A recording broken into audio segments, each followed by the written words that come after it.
একদিকে শিশু অধিকার রক্ষার জন্য চলছে সভা সেমিনার, অন্যদিকে দেশে বিভিন্ন স্থানে শিশুরা ঝুঁকিপূর্ণ কাজ করছে। শিশুরা শিক্ষার আলো থেকে বঞ্চিত হচ্ছে, জড়িয়ে পড়ছে নানান অসামাজিক কাজে। সারা দেশে প্রতি বছর 12ই জুন ঘটা করে শিশু শ্রম প্রতিরোধ দিবস পালন করা হয়।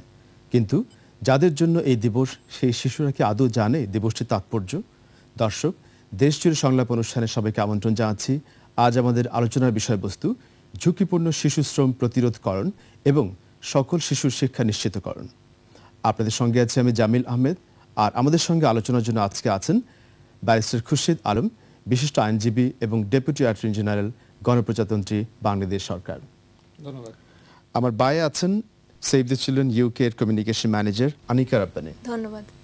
এবং আমার সর্ববামে আছেন চেঞ্জ মেকার্সের প্রধান নির্বাহী অ্যাডভোকেট তানভীর সিদ্দিকী। ধন্যবাদ। দর্শক, দেশের বিভিন্ন স্থানে শিশু শ্রম ও শিশু অধিকার নিয়ে একাধিক প্রতিবেদন আমরা প্রচার করেছি দেশজুড়ে অনুষ্ঠানে।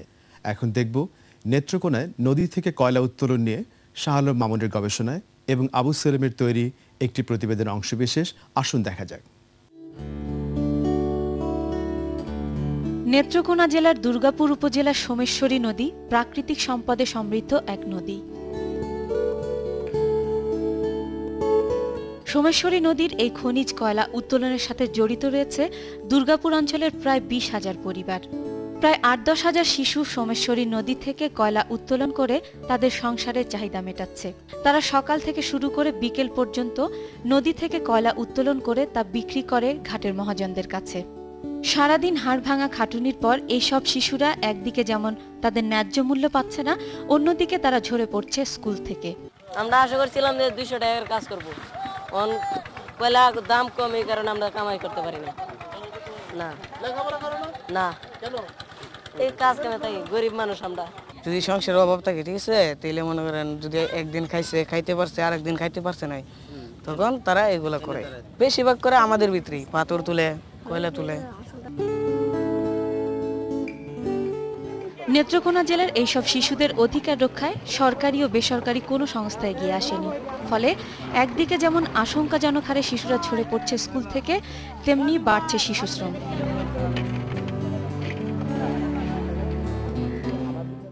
আচ্ছা, আমরা এতক্ষণ যে তথ্যচিত্রটি দেখলাম, যদিও এটি নেত্রকোনার একটা তথ্যচিত্র, কিন্তু বাংলাদেশের অন্যান্য জেলা থেকে এই চিত্র আমরা কথা শুনেছি বিভিন্ন গণমাধ্যমে। তো আজকের আলোচনাটা যদি আমরা এভাবে শুরু করতে চাই যে 12ই জুন যদিও শিশু শ্রম প্রতিরোধ দিবস হিসেবে পালন করা হয়, কিন্তু মূলত শিশু শ্রম দিবসের মূল প্রতিপাদ্য কি, বা আমরা শিশু শ্রম বলতে কি বুঝতে পারছি, আপনি যদি আলোচনার সূত্রপাত করেন। আমাদের দেশে শিশুদের একটি পরিচয় আছে, আরেকটি হচ্ছে শিশুতে যারা শ্রমিক হিসেবে নিয়োজিত। শিশু শ্রম যারা দিচ্ছে তাদের আইনে কিছু বৈধতা দেওয়া আছে। যারা 14 থেকে 18 তারা শিশু শ্রমিক হিসেবে কাজ করতে পারে। 14 বছরের আগেও 12 বছর থেকে কাজ করতে পারে, আইনে এরকম একটি বিধান দেওয়া আছে। তবে সেই ক্ষেত্রে ওই শিশুকে কোনো একটি পরিবারের সদস্য হিসেবে ওই পরিবারের অন্য শিশু যেভাবে বড় হয়ে উঠতেছে, যেভাবে পড়ালেখা এবং অন্যান্য কাজে নিয়োজিত আছে, তাকেও সেভাবে দেখতে হবে, রাখতে হবে। এক্ষেত্রে রাষ্ট্রের ভূমিকা সবচেয়ে বড়। এর পাশাপাশি যারা এমপ্লয়ার, তাদের বিবেক থেকে তাদের নিজেদের যে করণীয় সে সম্পর্কে যদি তারা সচেতন হন। আমরা করণীয় সম্পর্কে অবশ্যই আপনার কাছে আরেকবার আসছি। আমি মূলত একটু আজকে আলোচনায় যে প্রসঙ্গটা উনি বললেন যে শিশু শ্রম বলতে আমরা কি বুঝতে পারছি বা শিশু সংজ্ঞা কি, আমরা দেখতে পাচ্ছি বাংলাদেশে সরকারের পাশাপাশি বেশ কিছু বেসরকারি সংগঠন এই সেক্টরে কাজ করে। আমরা সেভ দ্য চিলড্রেন ইউকে এর কথা জানি, কাজ করে, আপনি সেই সংগঠনের প্রতিনিধিত্ব করছেন। বাংলাদেশের শিশু শ্রমকে আপনি কিভাবে দেখছেন এবং কিভাবে বন্ধের জন্য সেভ দ্য চিলড্রেন কি করছে? আসলে আমরা মনে করি যে শিশু শ্রম বাংলাদেশে অল্প সময়ে বন্ধ করা যাবে না। এটা একটা দীর্ঘমেয়াদী একটা বিষয়, অনেক দিন লাগবে এই জিনিসটা যাওয়ার জন্য। কিন্তু যেটা করছি হচ্ছে আমরা একটা এমপ্লয়ার্স কোড অফ কন্ডাক্ট তৈরি করেছি, নীতিমালা। জি, তো এটাতে যেটা রেজাল্ট আসছে এটা হচ্ছে যে এখন হাজার হাজার শিশুরা ওই সুবিধাগুলো পাচ্ছে। যে আমরা আমাদের যেসব দাবি ওগুলো আমরা জানি যে আমাদের একটা দিনে কতক্ষণ কাজ করতে পারবো, আমরা জানি আমাদের বেতনটা কতটা হওয়া উচিত। আমরা বেসিক্যালি যেটা হয় হচ্ছে ওরা নিজেদের দাবি সম্বন্ধে সচেতন থাকে। এই বিষয়গুলো নিয়ে সেভ দ্য চিলড্রেন কাজ করছে। আমি আপনার কাছে আরেকবার আসবো। বাংলাদেশে আমরা দেখতে পাচ্ছি সুশীল সমাজ বা গণমাধ্যম এগুলো যদিও একটি দিবসকে ঘিরে এই ক্যাম্পেইনগুলো হয়, কিন্তু সারা বছরই কিছু কাজ হয়। আপনি বেশ কিছু ক্যাম্পেইনের সাথে জড়িত, তানভীর সিদ্দিকী, আপনি ব্যাপারটা কিভাবে দেখছেন? 1994 সালে বাংলাদেশে শিশু শ্রম নিয়ে প্রথম খুব আলোচনা হয়, হইচই হয় জাতীয় এবং আন্তর্জাতিকভাবে। কারণটা ছিল বাংলাদেশের যে গার্মেন্টস সেক্টর যেটা আছে সেইখানে মার্কিন একজন সিনেটর মিস্টার টম হারকিন, উনি একটা ঘোষণা দিয়েছিলেন যে যদি বাংলাদেশের গার্মেন্টস সেক্টরে শিশু শ্রম থাকে তাহলে ওনারা বাংলাদেশ থেকে কোনো শ্রমিক নেবেন না, কোনো পোশাক নেবেন না। মজার ব্যাপার হচ্ছে যে এটা ওনার বিল প্লেসই করেননি, কিন্তু সেই সময় একটা হইচই শুরু হয়ে যায় বাংলাদেশে, এবং যার পরিণতিতে ইউনিসেফ, ILO, BGMEA মিলে একটা ত্রিপক্ষীয় চুক্তি হয়। বাংলাদেশ গার্মেন্টস সেক্টর থেকে শিশু শ্রম নিরসন করা হয়। তাদের জন্য ILO, IFK এর আন্ডারে, ইউনিসেফের আন্ডারে বেশ কতগুলো সিরিজ অফ অ্যাক্টিভিটিস করা হয়। এটা হচ্ছে সেই সময়কার কথা, অ্যাজ ইফ যে 94 এর পর থেকে মূলত আমরা শিশু শ্রম নিয়ে আমরা কথা বলছি ফর্মালি। 15-16 বছর শিশু শ্রম বা শিশু অধিকার নিয়ে কাজ করার পর আমার মনে হয়েছে যে ব্যাপারটা ওই রকমই।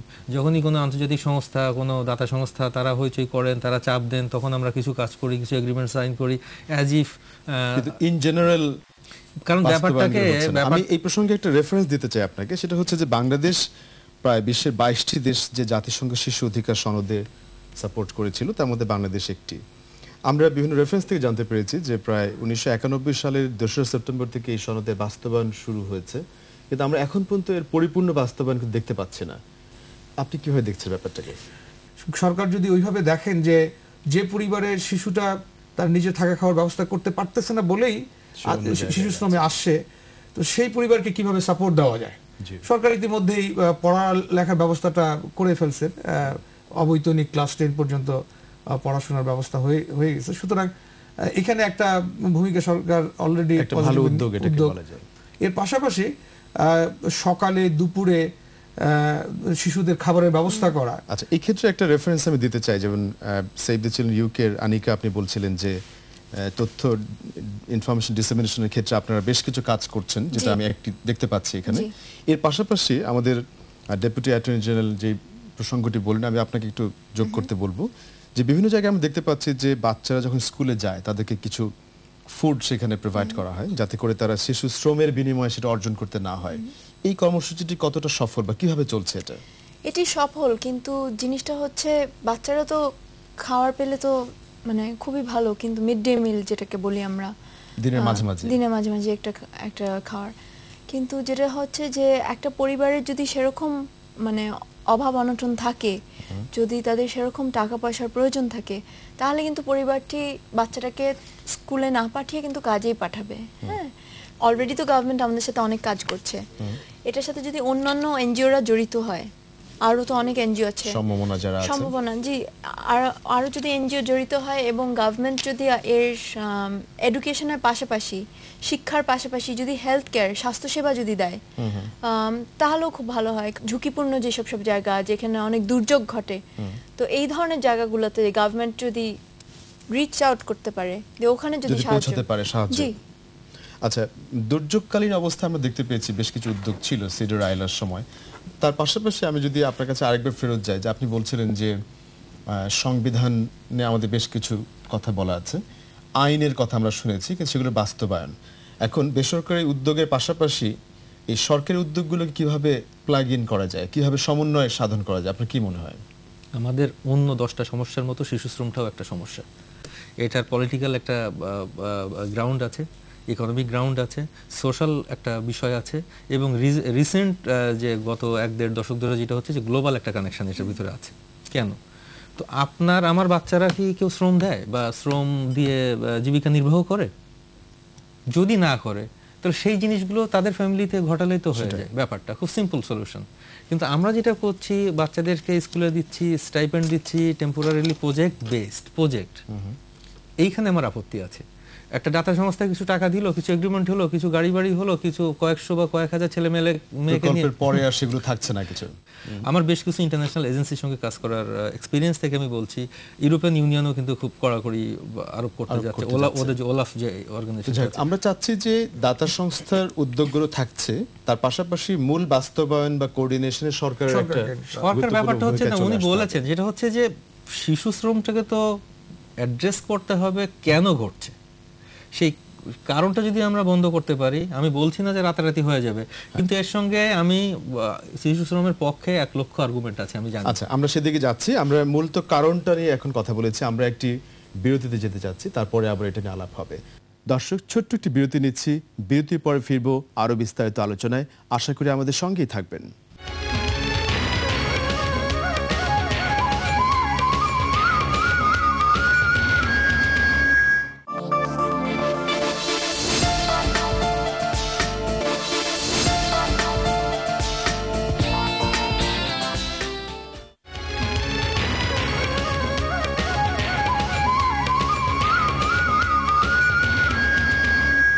বিরতির পরে আবারও স্বাগত জানাচ্ছি দেশজুড়ে সংলাপ অনুষ্ঠানে। বিরতির আগে আমরা কথা বলছিলাম সরকারি উদ্যোগ, বেসরকারি উদ্যোগ, আমাদের উন্নয়ন সংস্থা যারা তাদের উদ্যোগ এবং বাস্তবায়ন সম্পর্কে। আপনি সেখানে বাস্তবায়নে সরকারের ভূমিকাকে তুলে ধরছিলেন, সেটা কি ছিল? পলিটিক্যাল কমিটমেন্ট ছাড়া, দীর্ঘমেয়াদী পরিকল্পনা ছাড়া, এই বিচ্ছিন্নভাবে 3 মাস, 6 মাস, 1 বছর, 5 বছর দাতা সংস্থার অর্থায়নে এই সমস্ত প্রকল্প আপনি কখনোদিন শেষ করতে পারবেন না। It's endless. এবং এই যেটা বলছিলাম যে একটা ভিসিয়াস সাইকেল। আপনি কি জানেন যে আমরা একটা সার্ভে করেছিলাম, আমি একটা সংস্থা যখন কাজ করতাম 2002 সালে, শতাধিক সেক্টরে, মানে এমন কোনো সেক্টর নাই যেখানে শিশু শ্রম নাই। এবং আমরা বাংলাদেশের প্রায় 16টা জেলায় সার্ভে করার পরে যেটা বের হয়, এমন সব জায়গায়, যেমন দুবলাচরে যে আপনার শীতকালে যে ঘটনাগুলো ঘটে, এটা বন্ডেড লেবার, এরা তো শিশু শ্রম বলেও তো খুব কম বলা হবে। তাদেরকে বাবা মা 3 মাস 6 মাস আগে বিক্রি করে দেয় বাচ্চাগুলোকে ওই নিয়োগকর্তার কাছে। আপনার আমার বাসায়, অনেকের বাসায় যে কাজের ছেলে মেয়েগুলো আছে, তারা কি, এদেরকে তো আমরা দেখতে পাই না। তাদের বয়স কত, তারা সকাল কয়টা ডিউটি শুরু করে এবং কখন ঘুমাতে যায়, তাদের চিকিৎসা ব্যবস্থা কি, তাদের রিক্রিয়েশনের ব্যবস্থা কি। আমি এটাকে শিশু শ্রম বলতে রাজি না, এটাকে আমি অ্যাবসলিউটলি স্লেভারি বলতে, দাস প্রথা। আচ্ছা, আমি এই যে আপনি শিক্ষা এবং রিক্রিয়েশনের কথা বলছিলেন, বাচ্চাদেরকে কিভাবে সেদিক থেকে নিয়ে আসা যায়, আমি জানি যে সেভ দ্য চিলড্রেন এই সেক্টরে কাজ করে। এই যে ঢাকা শহরে বিভিন্ন সেন্টারগুলো আছে বা বাংলাদেশের বিভিন্ন জায়গায়, আপনারা কিভাবে কাজ করেন? সেভ দ্য চিলড্রেনের লার্নিং অ্যান্ড রিক্রিয়েশন সেন্টার আছে। এটা হচ্ছে দিনের বেলা অপারেট করে, সন্ধ্যাবেলা অপারেট করে।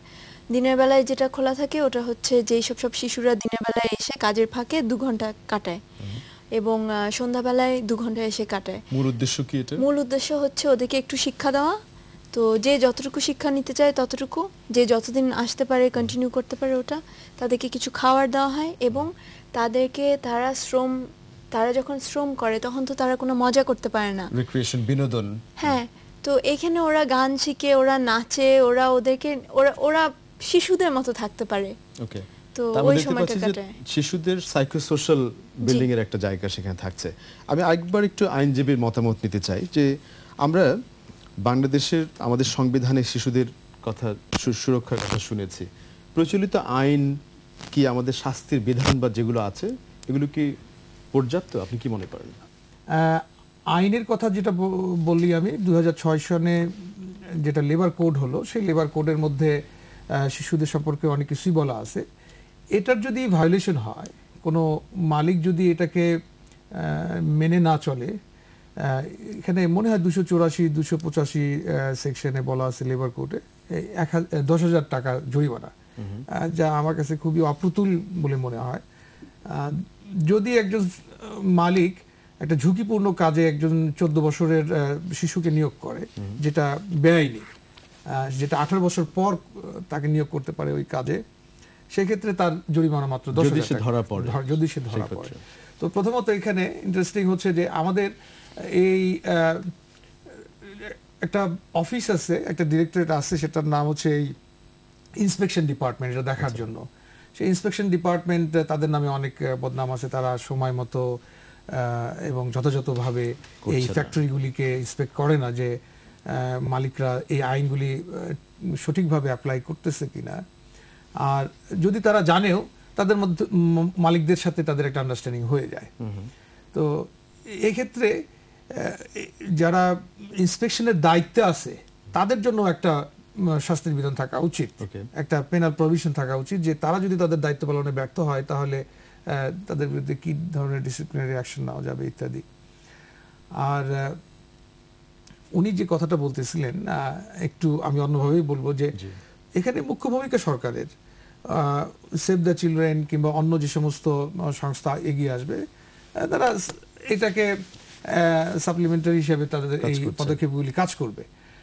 তো এই 6 মাস কিংবা 2 বছর 3 বছরের জন্য ওনারা যে কাজগুলি করবেন এটা অনেকটা তাদের মতো করে কিছু চিন্তা করলেন, কিছু করলেন, অনেকটা পিকনিকের মতো করে শেষ করে ফেললেন।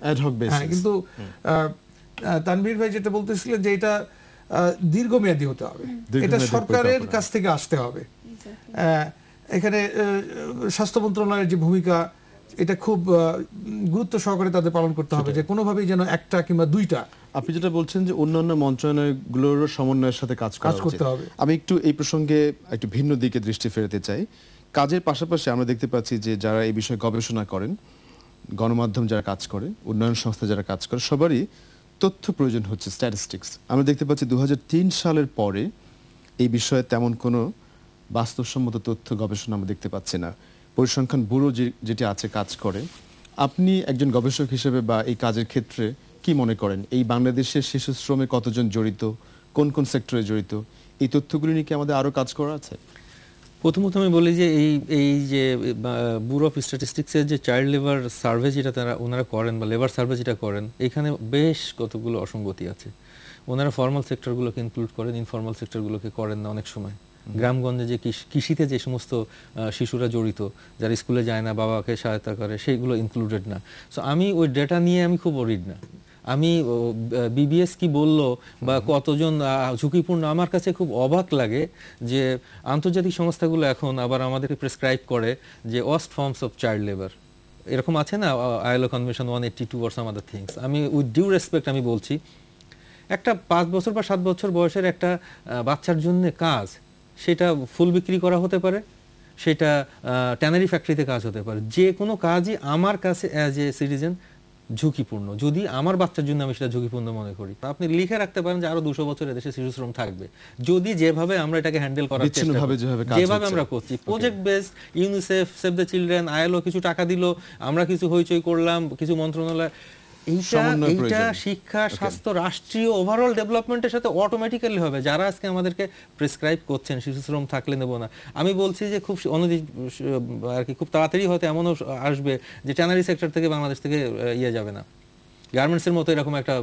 ব্যান বা স্যাংশন আসতে পারে, যদি শিশু শ্রম সেই সেক্টরে শিশু শ্রম আছে এবং তারা সেটা জানে। এবং এই বিষয়টা আমি গত 6-7 বছর ধরে আমি যেহেতু তাদের সঙ্গে আমার কন্ট্যাক্ট আছে, তাদেরকে নানা বিষয়ে এই বিষয়ে মোবিলাইজ করার চেষ্টা করছি, কিন্তু ban is not the solution. আচ্ছা, আমরা আপনার কাছে পরে আবার তথ্য নিতে আসবো। আমরা একটু আপনার কাছ থেকে শুনতে চাই যে আপনি সেভ দ্য চিলড্রেনের কর্মসূচির কথা বলছেন, আগামী দিনে কি মনে করছেন যে বাংলাদেশ সরকার বা উন্নয়ন সংস্থা শিশু শ্রম নিরসনে সেভ দ্য চিলড্রেনের পক্ষ থেকে আপনার কোনো বক্তব্য আছে দর্শকদের কাছে?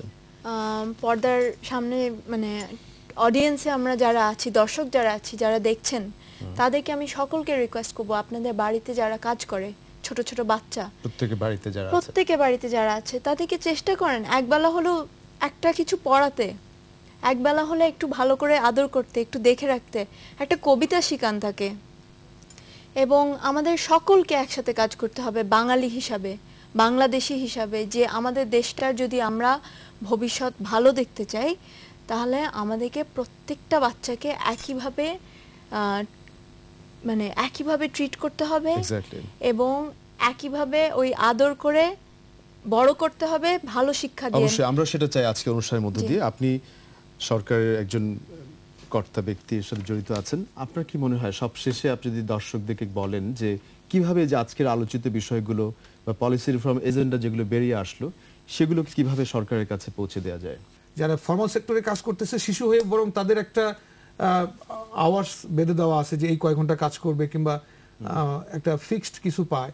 হয়তো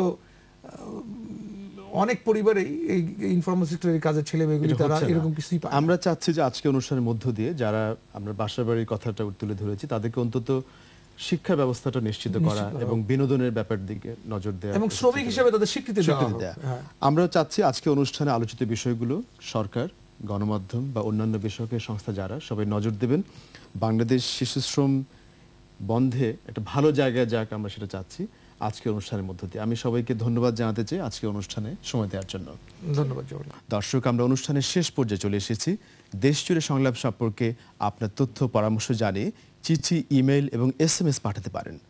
আমাদের কাছে লিখুন, প্রযোজক দেশজুড়ে, 21 টেলিভিশন, জাহাঙ্গীর টাওয়ার, 10 কাওয়ান বাজার, ঢাকা 1215। ইমেইল করতে দেশজুড়ে @21-tv.com। আর SMS পাঠাতে হলে DJM স্পেস নাম স্পেস অনুষ্ঠান সম্পর্কে আপনার মতামত লিখে সেন্ড করুন 6969 নম্বরে।